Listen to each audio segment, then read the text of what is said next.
जगदीश हळदी कुंकू वाण संपलं. चला फिरायला नेतो मग चला. चला. खरंच दुःख झालं बरं मला, पण चला सोलापूरच्या फेमस गड्डा यात्रेला जाऊ.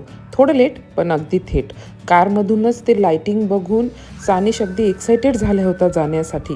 आम्ही मुद्दामूनच त्याला रात्री नेलं होतं, जेणेकरून तिथे थोडंसं त्याला असं लाइटिंग वगैरे बघून, खेळणे वगैरे बघून तो थोडा एन्जॉय करू शकेल.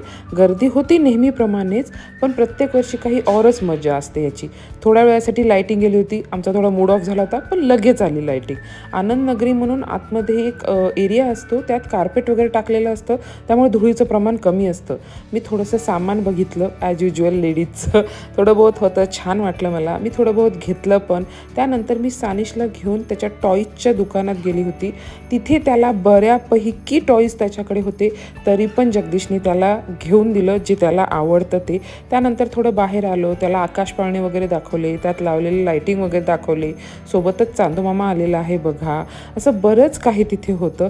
त्यानंतर थोडा ब्रेक घेतला. आमच्यासमोर काढलेला फ्रेश पायनॅपल ज्यूस त्याला पण पिऊ घातला आणि आम्ही पण पिला. असं बरंच काही जगदीशने त्याच्यासाठी घेतलेलं होतं, त्यापैकी हे एक लेझर लाइटिंग. त्यानंतर बस गुड बायमधलं गड्डा यात्रेला आणि आलो. That's it for the mini vlog. Thank you for